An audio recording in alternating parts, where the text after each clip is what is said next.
Hello my dear students, MSc final botany MSc final botany के अंदर हमारा चल रहा था सीड जर्मिनेशन। आज उसके अंदर सीड जर्मिनेशन दो प्रकार का होता है। इन dicot germination, monocot germination. Dicot germination दो प्रकार का हमने पढ़ा था, कौन सा? हाइपोजियल जर्मिनेशन और एंड इपिजियल जर्मिनेशन। आज हम पढ़ेंगे मोनोकोट जर्मिनेशन। तो मोनोकोट के अंदर जो जर्मिनेशन होता है कैसे होगा? पहले जो सीड एम्ब्रियो है वो कवर्ड होगा किसके द्वारा? रेडिकल्स के द्वारा और कोलेप्टाइल के द्वारा, और उसके बाद में ग्रो करेगा किसकी ओर? डाउन की ओर ग्रो करेगा। तो डाउन की ओर ग्रे करेगा तो ये डेवलप होता है, they are develop into two parts. कौन से? कोलियोराइजा और कोलेप्टाइल, दो पार्टों में डेवलप हो जाएगा। ठीक है, तो यहाँ हम देखते हैं जैसे कि ये कोई सीड है। अभी सीड का जो सीड एम्ब्रियो है ये कवर्ड होता है किसके द्वारा? रेडिकल्स के द्वारा। जैसे कि ये क्या है इसमें? रेडिकल। ठीक है, तो रेडिकल्स, और ये क्या है? Leaf, seed leaf. Seed leaf को क्या बोलते हैं? कोटाइलिडोन्स। कोटाइलिडोन्स के द्वारा और रेडिकल्स के द्वारा कवर्ड होता है। ठीक है, अब इसके बाद में क्या हो जाएगा, यानी कि हो रहा है, तो इसके अंदर कोलियोराइजा डेवलप होगा। ठीक है, और कोलियोप्टाइल। तो ये तो क्या है?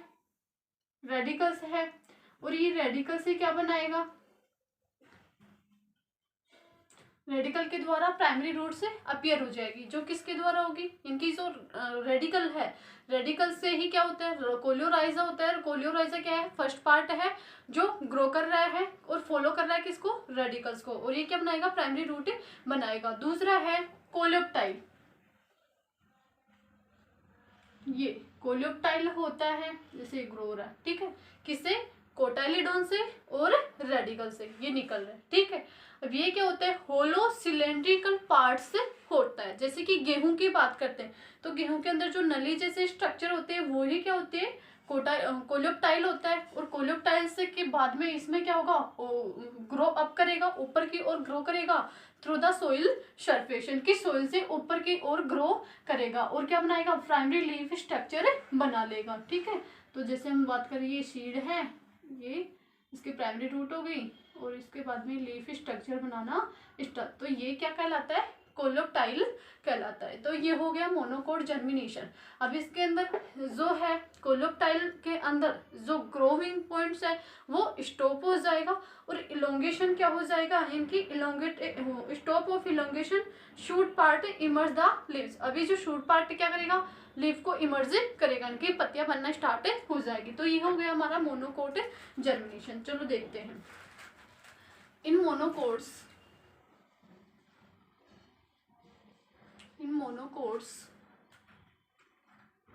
Seed embryo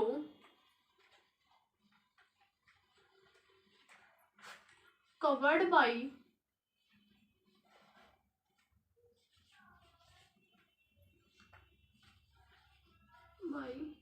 radical and cotyledons.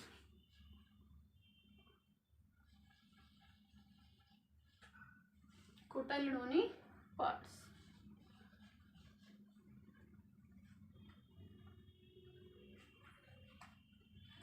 They are developed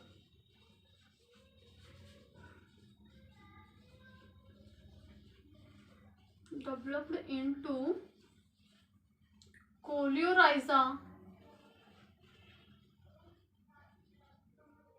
and coleoptile.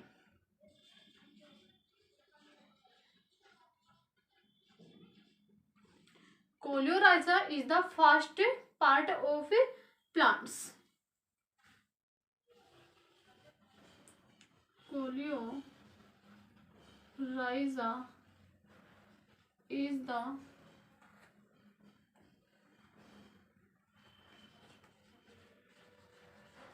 first part to grow out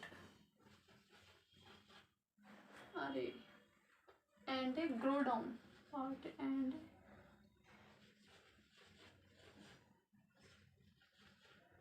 grow down. Primary part to grow out the seed follow by radical, follow by radical. Primary roots, primary root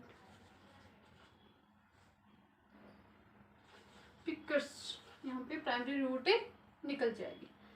अब उसके बाद में है primary leaf. अब जो primary leaf जो बन रही है, प्लांट ग्रो अप ऊपर की ओर कर रही है, ये प्रोटेक्टिव होती है, पुश अप करेगी थ्रू द सोइल, ठीक है, बाय द कोलेप्टाइल। ये तो कौन सा था, कोलेराइजा। अब किसकी बात करेंगे, कोलेप्टाइल की बात करेंगे, ठीक है। तो कोलेप्टाइल क्या है, is a hollow cylindrical structure, ठीक है।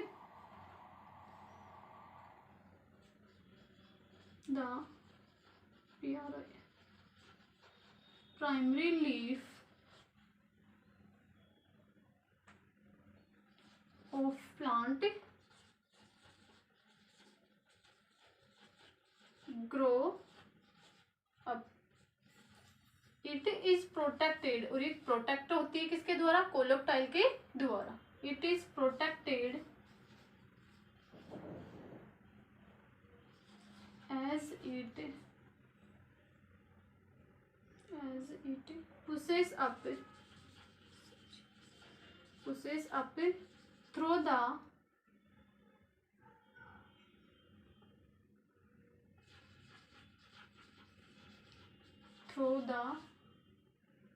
soil, by the coleoptile.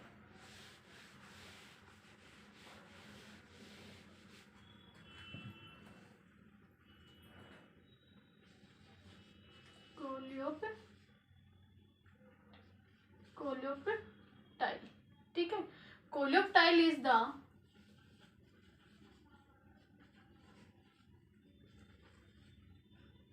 Is a hollow cylindrical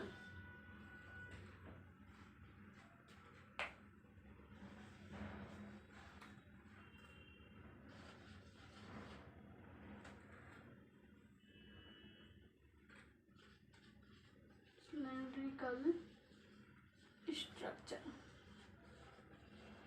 क्या है, कोलेप्टाइल होलो सिलेंड्रिकल स्ट्रक्चर, इसको बोल दो। ये क्या है, कोलेप्टाइल, और ये क्या है, leaf, primary leaf.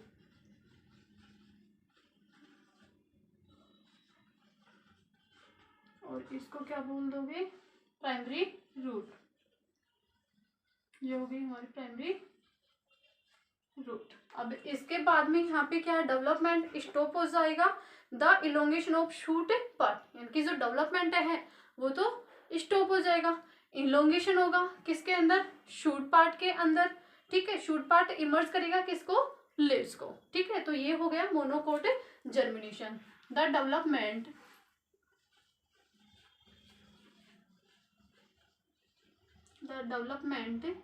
stop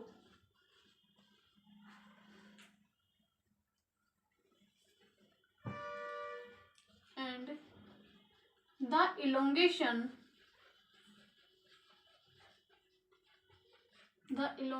of shoot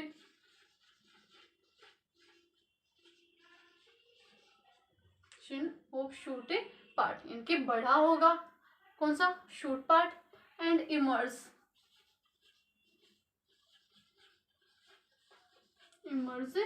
leaves, और पत्तियां इमर्ज हो जाएंगी। ये हो गया हमारा मोनोकोट जर्मिनेशन। दूसरा होता है प्रोकेशियस जर्मिनेशन, जिसको प्रीमैच्योर जर्मिनेशन भी कह सकते हैं। इनकी जो क्या होगा, हिंदी में अपन बोल तो अनिश्चित जर्मिनेशन, अंकुरण। इनकी बिना समय में, जैसे कि 4 स्टेज होती है जर्मिनेशन की, उनके बिना ही उनमें जर्मिनेशन हो रहा है, या फिर जर्मिनेशन के जो टाइम, ठीक है, टाइम आता है उससे पहले ही अनिश्चित कभी भी हो जाएगा, ठीक है, वो कहलाता है प्रोकेशियस जर्मिनेशन। वो हम अब पढ़ेंगे।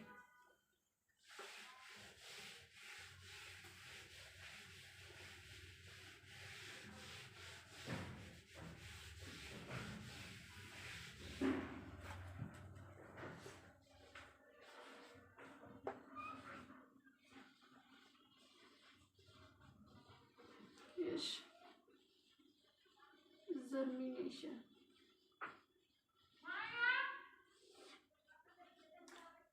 प्रेकोशियस जर्मिनेशन, अनिश्चित अंकुरण, ठीक है, इसको प्रीमेच्योर जर्मिनेशन भी बोल सकते हो। तो इसमें क्या होगा, इनकी इन्वॉल्व होता है germination of seed while parent plant के द्वारा, इनकी इसको कौन सा बोलते हैं, वाइंड स्प्रेड जर्मिनेशन भी बोल सकते हो। इसके अंदर जो सीड जर्मिनेशन होगा, ठीक है, without the all four stage, इनके विदाउट, बिना किसी ऑल स्टेज के द्वारा ही क्या होगा, जर्मिनेशन हो जाएगा। वो कौन सा होगा, precocious germination in seed, in plants, in plants precocious germination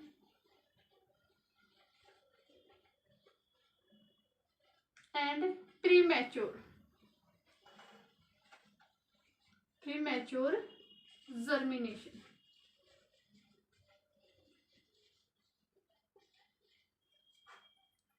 Germination involve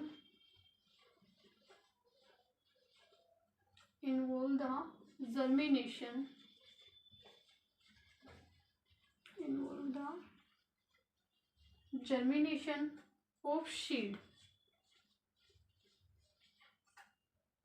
while still on the parent plants, यानी कि इसके अंदर प्रीमेच्योर जो जर्मिनेशन इन्वॉल्व जर्मिनेशन में होता है किसके, सीड के, लेकिन यहाँ पे still on the parent plants, इनके पेरेंट प्लांटों के, जबकि वाहिल स्टिल किससे होता है, पेरेंट्स प्लांटों के द्वारा ही होता है, ठीक है, जैसे कि उसमें हो रहा है। तो ये क्या होगा, it is a wind spread germination, की हवा के द्वारा फैलने वाला जर्मिनेशन भी बोल सकते हो। It is a wind spread germination,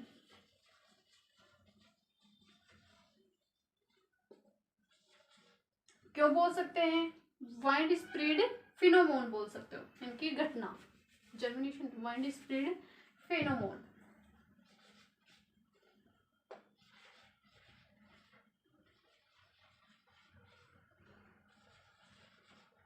क्यों है, in plant characterised by the lake of seed dormancy, यानी कि सीड डोरमेंसी की कमी होती है, तभी क्या होता है, वाइंड स्प्रेड फिनोमोन भी बोल सकते हो, ठीक है, सीड डोरमेंसी इसके अंदर कम होती है, ठीक है। फिनोमोन इन प्लांट्स, यहाँ तो in plants characteristics characterized by the lack of seed dormancy, जिसको सीड डोरमेंसी, बीज प्रक्षुब्धता अवस्था आती है, उसके बाद में तो क्या होता है, जर्मिनेशन स्टार्ट होता है। तो इसके अंदर किसका अभाव होता है, सीड डोरमेंसी की लैक, इनकी कमी होती है, तभी ये वाइंड स्प्रेड फिनोमोन बोल सकते हो, या फिर इसके अंदर यानी कि प्रीमैच्योर जर्मिनेशन, ठीक है। अब ये क्या होता है, when it seed germinate without all four stage, तो ये भी बोल सकते हो, when a seed germinate without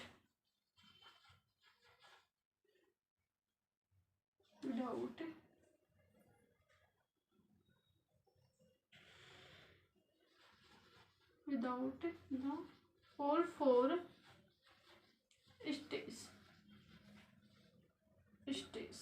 ठीक है, all four stage of seed development,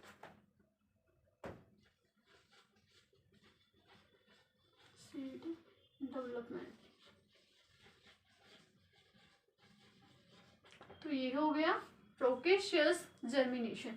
next है रेट ऑफ जर्मिनेशन।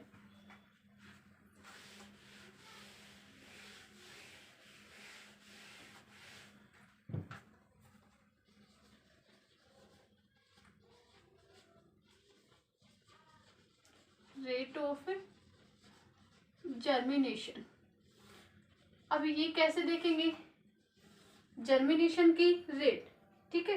तो किसके अंदर, in agriculture and gardening, how many plants are germinating, कि जो हमने गार्डन में ले सकते हैं या फिर हम एग्रीकल्चर में, कृषि में देखते हैं कि कितने सीड उसमें क्या कर रहे हैं, ग्रो कर रहे हैं, या फिर जर्मिनेशन कितने सीड में हो रहा है, ठीक है। तो वो क्या कहलाएगी, रेट ऑफ जर्मिनेशन। जैसे कि हमने क्या किया है, 100 स्पीसीज, इनकी 100 सीड लिया है, ठीक है।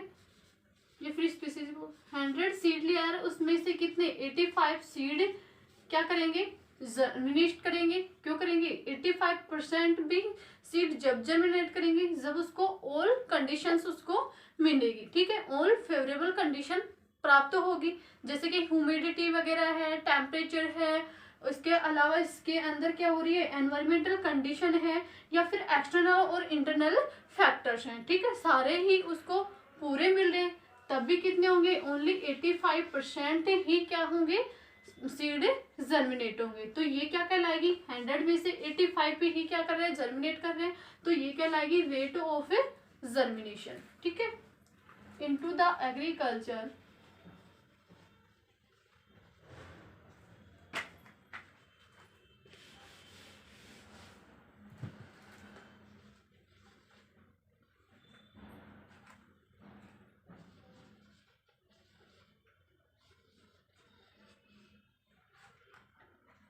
into the agriculture and gardening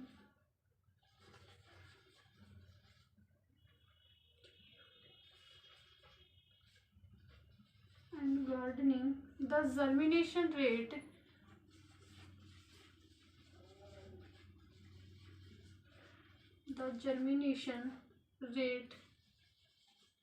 describe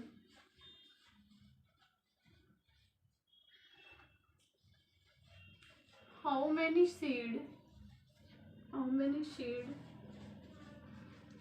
is formed into plant species,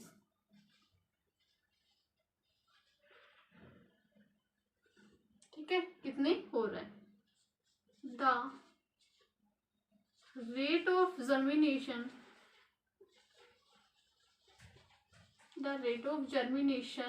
depend on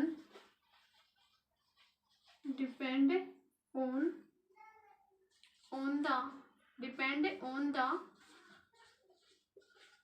seed structure, किसके ऊपर निर्भर करता है, सीड स्ट्रक्चर के ऊपर। इसके अलावा environmental condition,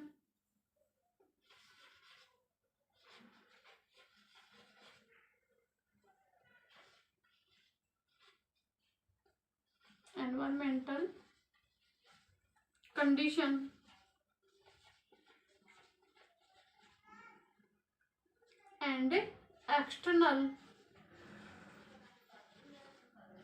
and internal factors,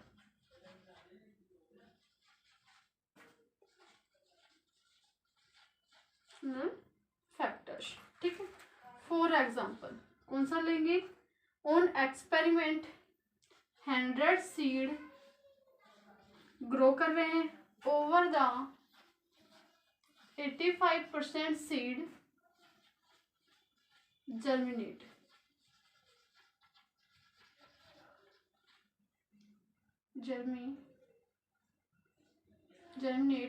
into proper condition, ठीक है, प्रॉपर कंडीशन या फिर एनवायरमेंटल पीरियड जो दैट इज गिवन, जो इनको दिया गया है। ये एग्जांपल मैं ऊपर ही लिख रही हूँ, ठीक है।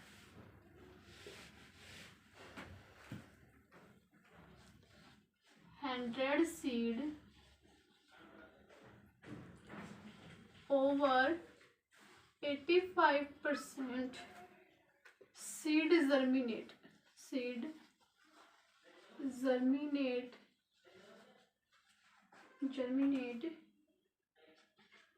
into proper condition जब उसको प्रॉपर कंडीशन मिल रही है तब भी कितने होंगे, 85% से ज़्यादा ही क्या करेंगे, जर्मिनेट करेंगे, ठीक है। And germinate period that is given, and germination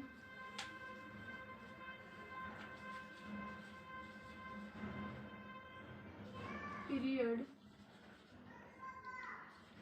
that is given. तो ये हो गया हमारा rate of germination. Thank you, germination हमारा कंप्लीट हो गया है। Thank you.